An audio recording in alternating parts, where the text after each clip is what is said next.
Nyai. Ngapa kau ni Don? Susah dah bal, nyai gawe bal. Aku dimarahi nyai aku. Kau tinggal cari gawe bae Don. Aku STB dah tamat, kau nyuruh aku bergawe. Kau tu jualan apa usaha kek? Usaha apa? Bal, cak mana kalau aku jual layangan bal? Kan aku kan dulu kan bisa diajari ujuk serak aku. Nah, yelah Don. Tapi kampung kita sepi bal. Lagi aku jualan ni tak laku. Tak tahu man kampung lain. Makanya kau jualannya online Don, lewat sosmed. Di rumah kau kan ada wifi. Jadi kau tinggal posting-posting be lancar, kelar, laku. Bener juga bal. Tapi tak tahulah dewek bal, cak mana. 200 cukup Gila, cukup sekali sahabat gua. Ah! Ih!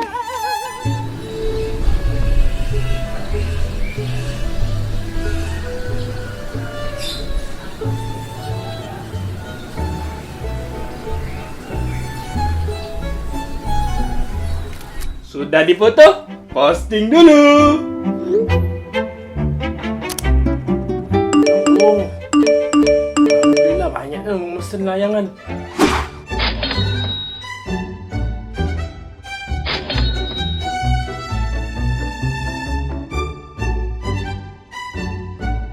Alhamdulillah, tahun baru, rezeki baru. Nyai, ini duit buat belanja. Nah ini Nyai, buat WIP-nya untuk bulan ini.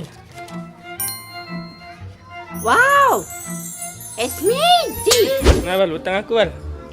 Oh ya, alhamdulillah, makasih Don. Nah ini bonus ya deh. Apa ni Don? Tengok. Kasih Bal. Terima kasih banyak Don. Ya. Wow, tebelnya Don ini. Berapa ini? Wow, 1 juta. Tas galap dia ini. 10.000 cuma.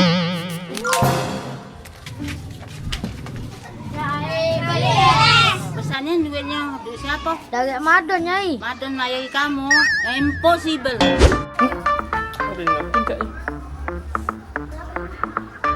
Halo Kak. Dek, aku pesan 7 ya, anterin rumahku Oke Kak, siap ya aku antar.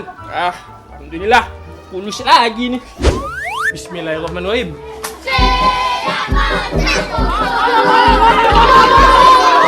Untung nak tumbuh. Kamu udah nawas Talia.